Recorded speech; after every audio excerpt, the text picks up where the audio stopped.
నమస్తే, welcome to Bharat Banjara news.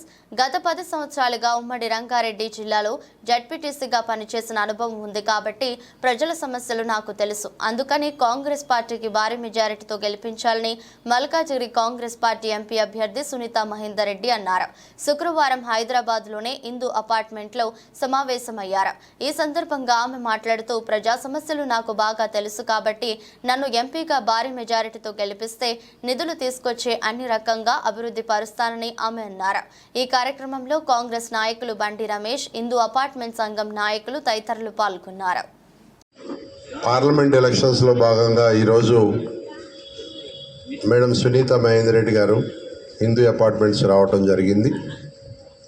ఆహ్వానించిన Hindu apartment సోదరులందరికీ కృతజ్ఞతలు తెలియజేస్తూ ఈ అసోసియేషన్ ప్రెసిడెంట్ రాజు గారికి, జనరల్ సెక్రటరీ గుప్తా గారికి, అలాగే ఆహ్వానించిన రామరెడ్డి గారు, మిత్ర బృందం అందరికీ కూడా పేరు పేరున నమస్కారాలు తెలియజేసుకుంటూ, మే 13వ తారీఖు పార్లమెంట్ ఎలక్షన్ ఉంది. మనకి మీ అందరినీ అభ్యర్థిస్తూ ఉన్నాం.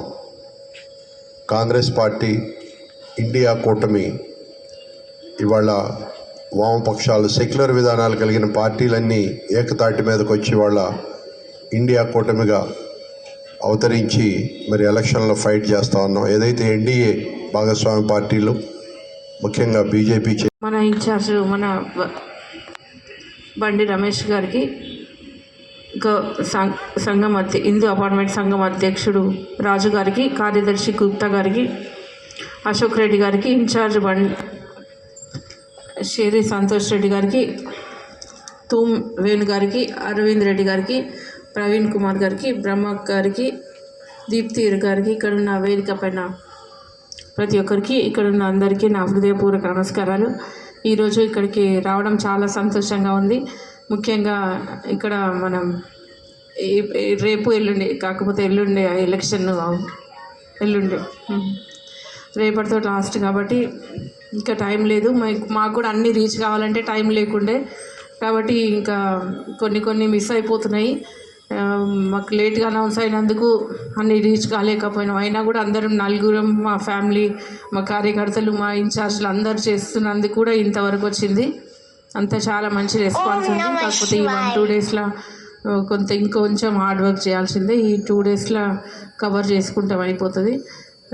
ఎక్కడికక్కడ అందరూ క్యాన్వాసింగ్ చేస్తున్నారు. ముఖ్యంగా ఈ సీటు గౌరవ ముఖ్యమంత్రి గారి సీటు కాబట్టి మనం అందరం ధైర్యంగా ఉండొచ్చు. ఆయన గెలిపిస్తాము, ఆయన సీటు కాబట్టి రేవంత్ రెడ్డి అన్ననే మేము గెలిపించుకున్నంత హార్డ్ వర్క్ చేస్తాము అని అందరూ బాగా హ్యాపీగా మంచిగా చేస్తున్నారు. కాబట్టి అదే కృషితో ఇప్పుడు కూడా ఇంకా కొంచెం అందరు మీలాంటి వాళ్ళు కూడా సపోర్ట్ ఉంటే మంచిగా మంచి హై మెజారిటీ వస్తుంది. ముఖ్యంగా మీకు ఏ ప్రాబ్లమ్స్ ఉన్నా కూడా మన గౌరవ ముఖ్యమంత్రి గారితో మనం సాల్వ్ చేసుకోవచ్చు. స్టేట్ గవర్నమెంట్ సహకారం ఉంటేనే అభివృద్ధి అనేది సాధ్యమవుతుంది. కాబట్టి ఇప్పుడు అపార్ట్మెంట్స్లలో ఇట్లా చాలా ఫ్లాట్స్లో చాలా ప్రాబ్లమ్స్ ఉన్నాయి. వర్షం వచ్చి పొద్దున మార్నింగ్ స్కూల్కి వెళ్ళాలంటే, పిల్లలకి ఆఫీస్కి, వాళ్ళందరికీ ఆఫీస్ పోవాలంటే కూడా ప్రాబ్లం అవుతుంది. మాకు ఇన్ని నీళ్ళు వస్తున్నాయి, మేము ఎట్లా బయటికి వెళ్ళాలి అని అంటున్నారు. ఆ నీళ్ళు తీయడంకే సరిపోతుంది అని చాలామంది అంటున్నారు. కాబట్టి అవన్నీ సాల్వ్ చేసుకోవాలంటే పెద్ద ఎత్తున ఫండ్స్ ఉండాలి. ఫండింగ్ లేకపోతే ఎలాంటి అభివృద్ధి అనేది జరగదు. కాబట్టి ఇట్లాంటి ఏ ప్రాబ్లమ్స్ ఉన్నా కూడా నా దృష్టికి తీసుకొస్తే ఒక బ్రిడ్జ్ లాగా, అంటే వారధిలాగా పనిచేసి నేను ముఖ్యమంత్రి గారి దృష్టికి తీసుకెళ్తాను. లేకపోతే ఎందుకంటే మా ఎమ్మెల్యేస్ లేరు కాబట్టి ఇప్పుడు బండి రమేష్ గారు గతంలో ఇక్కడ మీరు లూజ్ చేసుకున్నారు కాబట్టి అలాంటి వాళ్ళు, మా పార్టీ వాళ్ళు ఉంటే మేము ప్రభుత్వ దృష్టికి తీసుకెళ్ళి సమస్యలు సాల్వ్ చేయొచ్చు. కానీ మీరు మా ఎమ్మెల్యే లేరు కాబట్టి ఎంపీగా నన్ను గెలిపించుకుంటే పనులు అవుతాయి. అఫీషియల్గా ఏదన్నా ముఖ్యమంత్రి గారి దృష్టికి తీసుకెళ్ళాలి అంటే సేమ్ పార్టీ ఉంటే తొందరగా సాల్వ్ అవుతాయి. కాబట్టి ఏ ప్రాబ్లం ఉన్నా నేనైతే తప్పకుండా సాల్వ్ చేస్తాను. మీరు అట్లా ఇబ్బంది పడొద్దు. నేను కూడా 2006 నుంచి అవగాహన ఉంది. ZP చైర్పర్సన్గా చేసిన గ్రామాలు కూడా తిరగడం జరిగింది. అక్కడ కూడా ఫండింగ్ ఇచ్చి రోడ్స్ కానీ, బిల్డింగ్స్ కానీ, అన్ని స్కూల్ బిల్డింగ్స్, అంగన్వాడీ, డ్వాక్రా బిల్డింగ్స్, కమ్యూనిటీ హాల్స్, చర్చిలు, మసీదులు, ఇంకా దేవాలయాలకి ఇంకా డ్రింకింగ్ వాటర్ ప్రాబ్లం, పైప్ లైన్స్కి బోర్స్, మోటార్స్, స్కూల్లో కూడా టాయిలెట్స్, కిచెన్ షెడ్స్ ఇవన్నీ ఇచ్చి డెవలప్ చేయడం జరిగింది. ఇట్లాంటి ఫండింగ్ మేము ఇచ్చి రిమోట్ ఏరియా మారుమూల ప్రాంతాలకి, ముఖ్యంగా సిటీ సరౌండింగ్ ఉన్న ప్రాంతాలకు కూడా నేను శాంక్షన్ ఇచ్చి అభివృద్ధి చేయడం జరిగింది. కాబట్టి నాకు కూడా ఎక్స్పీరియన్స్ ఉంది.